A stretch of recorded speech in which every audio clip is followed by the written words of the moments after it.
back to my channel. So my layout today for the Hip Kit Club is for Challenge Friday, and if you want to play along with this you can enter on the Hip Kit Club Facebook group. So the challenge is a mood board challenge, and you would have just seen that in one of the photos, and I was inspired by the it's like a whole lot of archways or a whole lot of doors. So off camera, because I didn't want to put pressure on myself to have to create this live, I just need to trim that bit off. So I folded my just copy paper in half and drew half of a doorway. That way it's symmetrical when I open it up. And my plan is to create a whole lot of concentric doorways with pattern papers. Now, as an extra design team assignment, we've been asked to use at least 4 pattern papers. So I have pulled 4. So I've got this one, I'm going to use this side. It's from the Reaching Out collection. And I just love that beautiful blue flower. I've got this one from Paige Evans, which is another floral. This kind of geometric pattern from Pink Fresh. That's the B side. Sorry, I should have shown you. That's the B side. And this one is from Obed Marshall Buenos Dias collection. I love that as well. But I'm going to go for this one because I'm wanting to have like some busier patterns and then some sort of small repeating patterns. And then this is a more full-on pattern, but I love it, and it's from Jen Hadfield Reaching Out as well, and that gingham is the B side, so we'll leave that like that.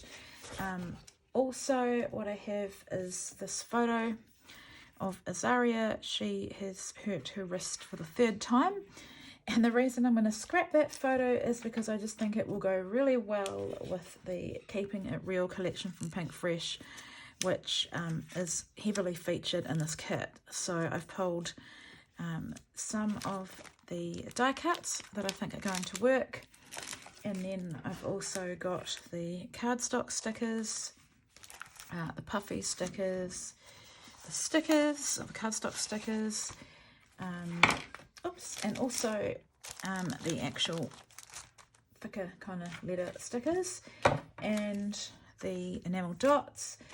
Other things I've pulled is from Paige Evans Wonders. It's one of these dimensional stickers. These were all great words, so I don't think they're going to go too well with that. But I thought today was perfect. Put that there. I've also got Pocket Life card. I thought it might work well for the journaling because I've got quite a lot to say. And then maybe one of these garden party hearts. They are like acrylic, very dimensional and chunky. And I've also got the pack of florals, the birds and leaves. So I haven't opened that yet, but I probably will. Oh, and also from Wonders, I've taken apart the sticker book, and I think some of these might work. I know, we'll see as we go along, but I just wanted to show you. So these are a mix of clear and cardstock stickers. So that is my plan. I haven't planned much more beyond the cutting of the doors. So I'm going to go ahead and start doing that now. Okay, so I've selected my papers, and I think I've put a couple more in that I didn't have possibly at the beginning of when I filmed my little intro to this video.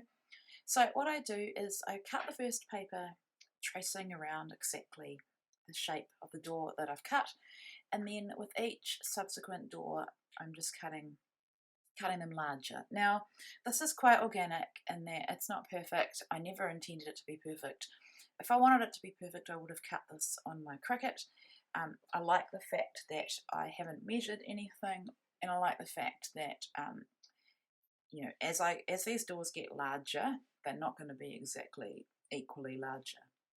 But what I am wanting to do is have, I guess, a bigger gap at the bottom, if that makes sense. So just layering them up, and I did have concerns about this layout at the beginning.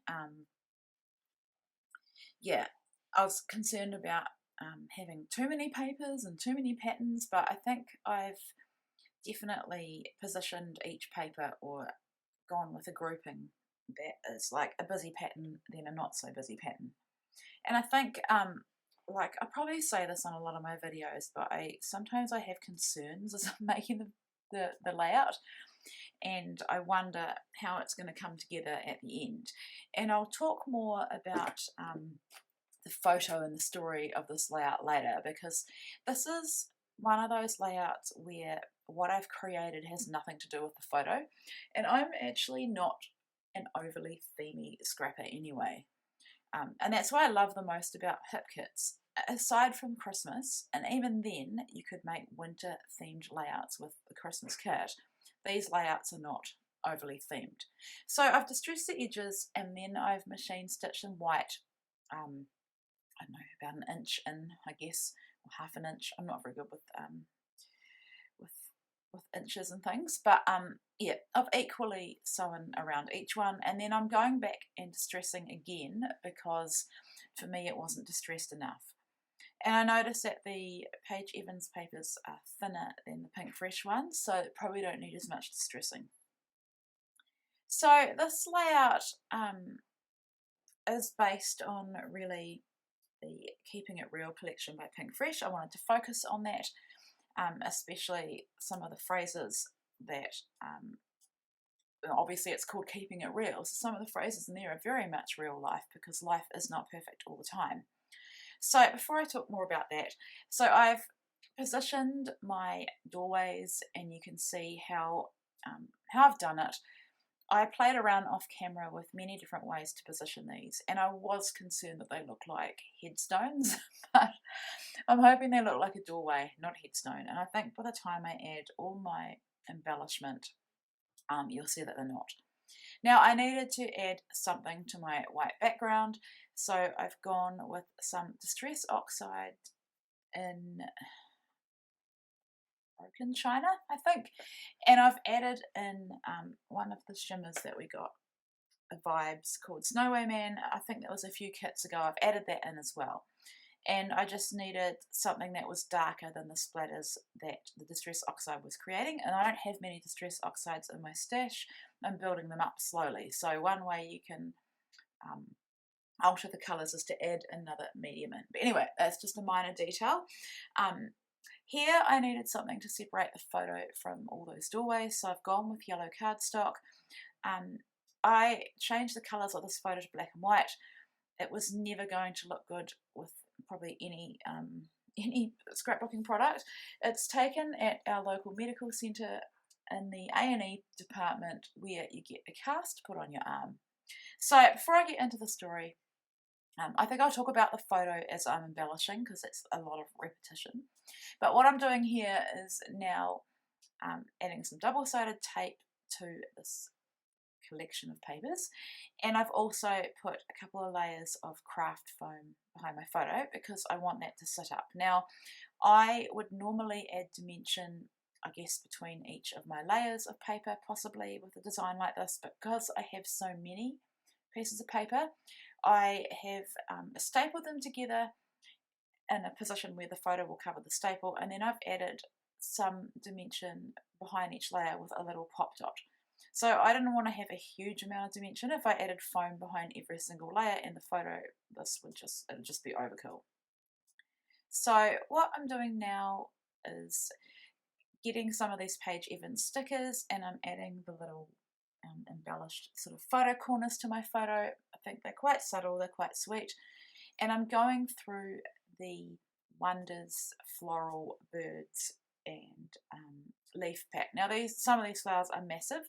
You get a pack of the larger sort of flowers and birds, and you get a pack of smaller ones. So I'm starting with the larger ones, and as always, in order to get more from my embellishments, especially die cuts like these, I'm cutting them in half, because I don't need to see the entire flower, and I don't want to waste it underneath my photo. And in reality, I've put that foam down and I've glued this down, so I can't anyway.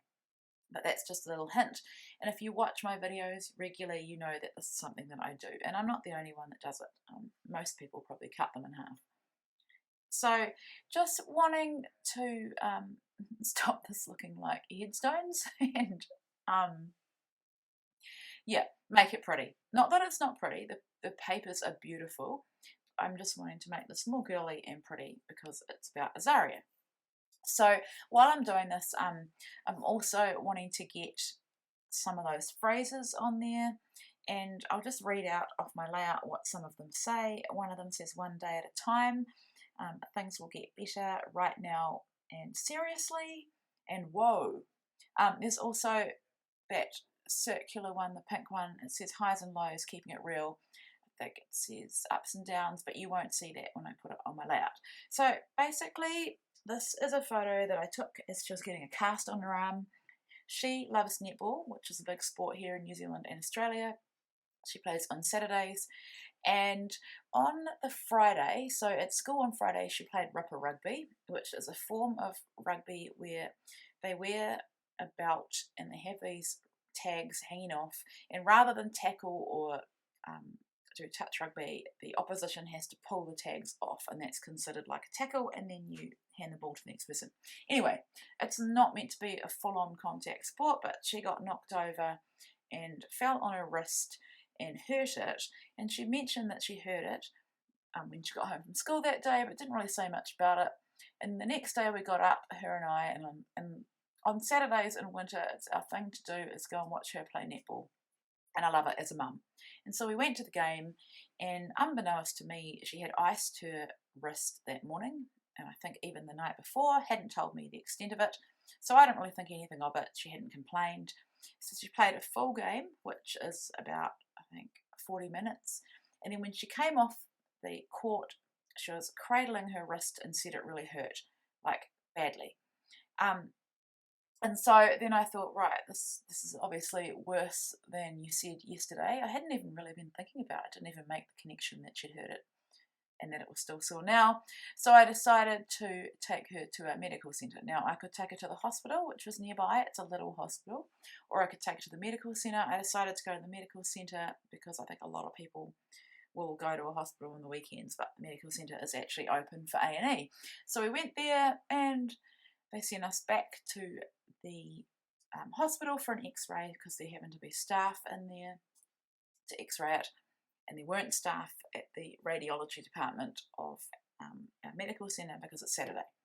So they x-rayed it, and then we had to drive back to the medical centre, and they basically didn't know whether it was broken or not, and they decided to put a cast on it. So I took this photo. She has now since had, I think, 5 or 6 other casts put on her wrist in the past month. And that's because the next day after this, you go back for a cast check 24 hours later. Cast was too tight, so they put another one on. And then been to 2 fracture clinics and had casts put on each time. And then the second time had to have another cast because that one was too tight. Anyway, long story short, that is the story of this layout. And I'm calling it Not Again because I think in the past couple of years, this is now the 3rd time she's hurt her wrist. And I'm trying to think if she had a cast. No, I think she just had a splint, like a Velcro splint with boning in it the last couple of times. But yeah, I think it's important to document the not so great memories as well as the everyday great memories and events, etc. So it can be quite hard though to embellish a layout that's not such a great memory, but I just decided to make this pretty, focusing on those keeping it real words and phrases. The letter stickers are also from that collection and they're beautiful. Now there was no exclamation mark in those letter stickers. If there was, I would have added it. But basically when you flip through her album over the years or over the past couple of years, you'll notice that she's broken her wrist or hurt her wrist, and it's happened a couple of times since, hence the title Not Again. Now I wanted to add that butterfly. I thought it was beautiful. The size was perfect.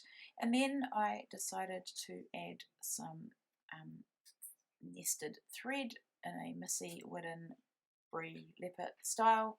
I've been watching lots of Brie's videos lately, and she does that. And I think when you watch someone else, you definitely get inspired by them.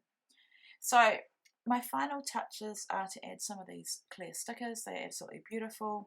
They're the perfect finishing touch, along with some enamel dots, which I will add soon. So it's a very busy layout. There's a lot of colour, a lot of pattern, but I think the large black and white photo is what makes this all work. And most importantly, Azaria loves the layout. And yeah, I'm really happy with it. And I think that it's definitely mood board inspired, which was the brief, along with the at least 4 pattern papers. So yeah, this hip kit is beautiful. I don't think it has any exclusives in it this month, but we've had a lot of exclusives lately, and it is lovely to play with some of the newer manufacturer collections. Definitely subscribe to these kits if you don't want to miss out on a kit, and I'll have all the links below, so do head on over and subscribe. There are benefits to being a subscriber. You get exclusive cut files and you get discounts off the additional kits. So I also forgot to say that I think I'm probably using bits and pieces from most of the kits. I get all of them. So that is my final layout. Hope you enjoyed my process video and my chatting. I'll put some music on now and you can just look at the rest of the photos. Thank you so much for watching, and do make sure you play along with this week's challenge, and the link is through the Facebook page.